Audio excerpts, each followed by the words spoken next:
मिसबाउल हक को शहरयार खान ने कमेटी में डाला था। जी जी। क्रिकेट कमेटी क्रिकेट बेहतर करने के लिए उसने साजिश की या मिकी आर्थर के खिलाफ उसने मिकी आर्थर को सैक करवाया और खुद उसकी जगह पे वो हेड कोच लग गया। ये इनकी उसके बाद आपका वहाब रियाज है, कभी वो मैनेजर बन जाता है, कभी हेड कोच बन जाता है, कभी वो खुद प्लेयर बन जाता है, कभी क्या बन जाता है, एक जगह से फेल होता है वो दूसरी जगह चला जाता है। उसके बाद वकार यूनुस 6 दफ़ा का फेलियर है, बार बार वो आ जाता है।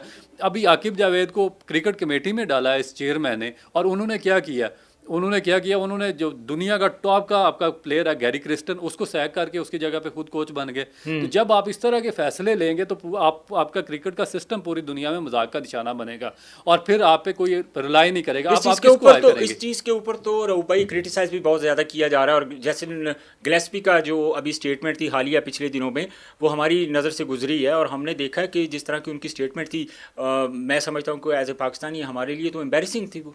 बिल्कुल एम्बैरेस। देखिए ना, आपने तीन दुनिया के टॉप के कोचेस हायर किए हैं पिछले 3 अरसे में, फॉरेनर कोचेस।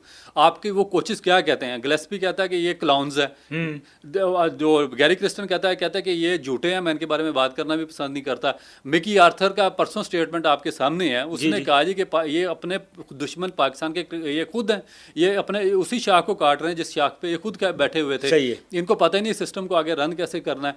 तो ये तो आपकी दुनिया की आपके बारे में राय होगी, ये मैं नहीं कह रहा, ये तो ऑन रिकॉर्ड स्टेटमेंट्स हैं इन सब। तो इसका मतलब है फिर जो हमारी पॉलिसीज हैं, हम कोई ओवरसीज कोच हमारे पास नहीं आएगा। अब अगर आप गैरी क्रिस्टन जैसे कोच के साथ आप 2 महीने नहीं चल सके, 2011 तो फिर कौन आएगा? वर्ल्ड चैंपियन था इंडिया जब वो कोच थे। और आप देखिए कि उनका फॉल्ट क्या, कोई फॉल्ट नहीं यार। आपने जो एक मस्करों की सिलेक्शन कमेटी बनाई थी, उन्होंने तो 15 दिन पहले चार्ज लिया था, जो आपका वर्ल्ड कप अमेरिका में हुआ था, T20 वर्ल्ड कप, उससे 10-12 दिन पहले उन्होंने चार्ज लिया था। सिलेक्शन कमेटी आपकी जो मेजर फॉल्ट है वो है वहाब रियाज है, मोहम्मद यूसुफ, अब्दुल रज़ाक और ये लोग हैं। ये 5-6 मस्करे बिठाए हुए थे। आपकी प्रेस कॉन्फ्रेंस में थे जब वर्ल्ड कप से पहले लोगों ने कहा कि आपने फिटनेस कंप्रोमाइज़ किया, तो आपने मेरिट कंप्रोमाइज़ किया, आपने रिकॉर्ड कंप्रोमाइज़ किया, तो उन्होंने वहाँ पे जुगतें लगानी शुरू कर दी। वो टीम उन्होंने सेलेक्ट करके उसके मत्थे मारी है अपने गैरी क्रिस्टन के, और तो वहाँ पे अगर 2 मैचेस में आपको शिकस्त हुई है तो आपने अपने इन लोगों को बचा लिया और सारा इल्ज़ाम आपने गैरी क्रिस्टन पर डाल दिया, और दुनिया का super duper highly educated coach आपने 2 महीने के अंदर अंदर फारिग कर दिया। तो दुनिया में कहाँ पे इस तरह के सिस्टम? अच्छा रऊफ भाई, इसके साथ अब इस बात को मैं ऐड करूँ, पाकिस्तान ने अब ज़ाहिर है जिस तरह हमारी एक बैड परफॉर्मेंस थी, पैथेटिक परफॉर्मेंस थी हमारी चैंपियंस ट्रॉफी में, ट्राई नेशन में, हमने लिटरली ज़ाहिर है थोड़ा सा एक तो ये कहते हैं कि हमें मीडिया को कोई प्रेशर नहीं है, कोई क्रिटिसाइज़ करता है तो करता रहे, हमें कोई फ़र्क नहीं पड़ता, डजेंट मैटर। अच्छा, ये सारी चीज़ों के बाद जब न्यूजीलैंड का टूर आता है, तो न्यूजीलैंड के टूर के लिए हमने T20 के लिए यंगस्टर्स को जो है ना वो टीम में शामिल किया। पहला मैच 91 पे हम आउट हो गए, दूसरा मैच वो भी हम हार गए। 5 मैचेस की ये सीरीज़ है। तो क्या हम प्रेशर ना लेते हुए भी प्रेशर ले रहे हैं कि इतनी मुश्किल टूर में आपने नए लड़कों को आपने डेब्यू करवा दिया, आप उनकी जो फ्यूचर से खेल रहे हैं, आप नहीं समझते? देखिए, इनको जब आप प्लानिंग नहीं करते हैं ना, जब आप एक पॉलिसी पे नहीं चलते, आपका कोई विजन नहीं होता, तो फिर इसी तरीके से डिजास्टर्स होते हैं। आपके हॉकी का डिजास्टर आपके सामने है, स्क्वैश का हुआ है, सारी स्पोर्ट्स का आपके सामने हुआ है, तो ये भी अब उसी तरफ आपको लेकर जा रहे हैं। ये क्या कर सकते हैं? देखिए, जो इनकी आउट ऑफ फॉर्म प्लेयर्स हैं उनको ये कैरी कर रहे हैं। आपके 2 ग्रुप बने हुए हैं मीडिया के। मैं तो सबसे ज़्यादा इस चीज़ पे, चलो नॉर्मल पब्लिक तो बात करती है तो करती रहे, आपके जो टॉप क्लास मीडिया जर्नलिस्ट हैं वो भी लॉबिंग कर रहे हैं। आपके जो लेजेंड्स बैठे हुए हैं टीवी पे वो भी लॉबिंग कर रहे हैं। भाई, अगर आपका एक जितना मर्जी बड़ा लेजेंड या प्लेयर है, अगर वो परफॉर्म नहीं कर रहा है 1 साल से 2 साल से, तो उसको साइड पे करें भाई, उसकी रिप्लेसमेंट ढूंढें। अगर जो स्ट्रॉन्ग स्ट्रक्चर होते हैं वो इसी तरीके से आपके वो चलते हैं, जो इदारे मजबूत होते हैं।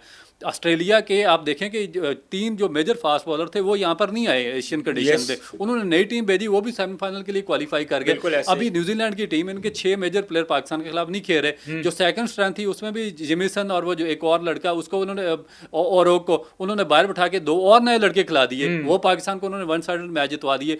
हम सुबह से शाम तक यही रोना रो रहे हैं जी कि उस लेजेंड को वापस ले, वो लेजेंड भाई आपके 3-3 साल से तो वो आउट ऑफ फॉर्म है। उन्होंने ना किसी टेस्ट मैच में परफॉर्म किया, ना वनडे में, ना T20 में। फिर वापस जो नए लड़के लेकर आए हैं उनको आपने सेलेक्ट कहाँ पे किया हुआ है, उनको आपने T20 की परफॉर्मेंस से सेलेक्ट किया हुआ है। आप देखें न्यूजीलैंड के खिलाफ कैसी उनकी टेक्निक एक्सपोज हो रही है। आप पाँव ही नहीं हिल रहे। आप कैसे एक ओपनर से एक्सपेक्ट कर रहे हैं कि वो पहला या दूसरा बॉल खेल रहा है तो उसके दोनों पाँव एक स्क्वायर लेग की तरफ गया हुआ, एक मिड विकेट की तरफ, बैट उसका इस तरफ है और उसकी बॉडी सारी उसकी डायमेंशन उसकी दूसरी तरफ है। तो आप किस तरीके से, यानी कि मैंने पाकिस्तान की हिस्ट्री में इससे पुअर ओपनिंग आपका बैटिंग आर्डर देखा ही नहीं है जो ये, क्योंकि बेसिकली तो वो एक स्लोगर टाइप लोग हैं। तो और स्लोगर्स कभी भी आपको चाहे T20 या T10 भी हो वो भी नहीं जितवा सकते।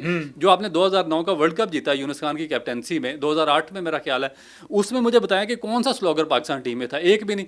आपके जो यूनुस खान था, शाहिद अफरीदी था, अब्दुल रज़ाक था, उसमें कामरान अकमल, मिसबाह हक, शोएब मलिक, ये सारे 7-8 बंदे, ये सारे 150 मैच किसी के फर्स्ट क्लास के, किसी के 200 मैच, कोई 100 टेस्ट मैच खेला हुआ, कोई 80 टेस्ट मैच, किसी ने 200 वनडे मैच खेले हुए। ये तो सारे प्रॉपर प्लेयर थे। इन्होंने आपको T20 वर्ल्ड कप खिलाया और जितवाया, और उसके बाद अभी आप क्या कर रहे हैं, आप अभी स्लोगर भर्ती कर रहे हैं और T20 की परफॉर्मेंस पे भर्ती कर रहे हैं। तो फिर आप सोचते हैं कि ये आपको न्यूजीलैंड में, ऑस्ट्रेलिया में या अच्छी जगह पे रिजल्ट प्रोड्यूस देखिए पहले मैच में तो ये लोग जिस तरह वो हारे 91 पे, पूरी टीम आउट हो गई, तो साथ ही ये देखें ये चीज़ें भी तो हमारे सामने आनी शुरू हो गई ना रऊ भाई, कि उन्होंने कहा जी बाबर आजम को ड्रॉप क्यों किया है, जी रिजवान को क्यों ड्रॉप किया गया है जी।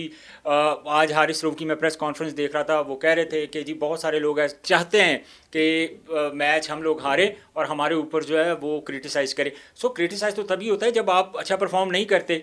अब हमारा एक्चुअली विज़न क्या है, हमें तो हमारा तो गोल ही सेट नहीं हो रहा कि हमारा गोल क्या है जिसको हमने अचीव करना है। मतलब इस तरह तो किस तरह पाकिस्तान की क्रिकेट ठीक होगी रऊफ भाई?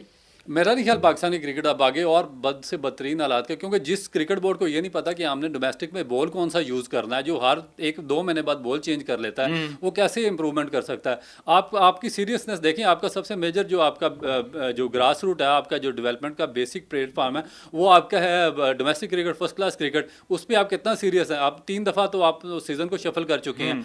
आप ड्यूरिंग फर्स्ट क्लास सीज़न आपने वो चैंपियंस कप करवा दिया, फिर आप जो आपका अंडर-19 था, एक मैच के बाद वो पोस्टपोन कर दिया, फिर दूसरा टूर्नामेंट वो पोस्टपोन कर दिया। अब आपकी चैंपियन ट्रॉफी से पहले आपने T20 करवा दिया और टेस्ट सीरीज से पहले आप वनडे करवा रहे हैं। तो ये तो आपकी, यानी कि आपको पता ही नहीं है। फिर आप क्या कह रहे हैं कि आपने 35 साल के बच्चों लड़कों की पाबंदी लगा दी है डोमेस्टिक क्रिकेट खेलने पे। खुद जो आपने मेंटोर रखे हुए वो 45 साल की उम्र में वो टीमों में सेलेक्ट हो रहे हैं, उन बच्चों को रिप्लेस कर रहे हैं और खेल भी रहे हैं। फिर उसके बाद आपने क्राइटेरिया क्या बनाया कि आप जो अंडर 16 अंडर 15 बच्चे हैं आपके, उनको आप कह रहे हैं कि उनको उनके फिटनेस टेस्ट लो, फिर उनको सिलेक्शन करो। भाई जब आपने हर चीज़ सेंट्रलाइज की हुई है, आपने हर चीज़ अपने हाथ में रखी हुई, तो बच्चा जो फिटनेस सिस्टम है, वो फिटनेस के जो लेवल है वो कहाँ से सीख के आएगा? भाई पहले उसको सेंट्रल सिस्टम में लेकर आएँ, उसको सिलेक्ट करें, उसकी स्किल बेस पे कौन अच्छा बॉलर है, बैट्समैन है, फील्डर है। जब उसको स्किल बेस पे सिलेक्ट करेंगे, सेंटर में लाएंगे, फिर अकेडमी में उसकी फिटनेस पे काम करें, उसको अवेयरनेस देंगे भाई ये फिटनेस के आपको पैरामीटर्स हैं, इनको आपने सॉल्व करना है। जब आप पहले राउंड पे ही उनको बाहर कर देंगे, पहली सिलेक्शन क्राइटेरिया पे ही उनको फिटनेस पे बाहर कर देंगे, चाहे उसका स्किल लेवल 100% हो, तो आपके पास प्लेयर कहाँ से आए? ये वो लोग करते हैं जिनका किसी किस्म का क्रिकेट के साथ या स्पोर्ट्स के साथ किसी किस्म का दूर दराज का ताल्लुक नहीं होता। जो पैराशूटर होते हैं, जो सिफारिश पर आए होते हैं और आगे सारे सिस्टम का बेड़ा गर्क करते हैं, तो इनको आपको सॉर्ट आउट करना पड़ेगा।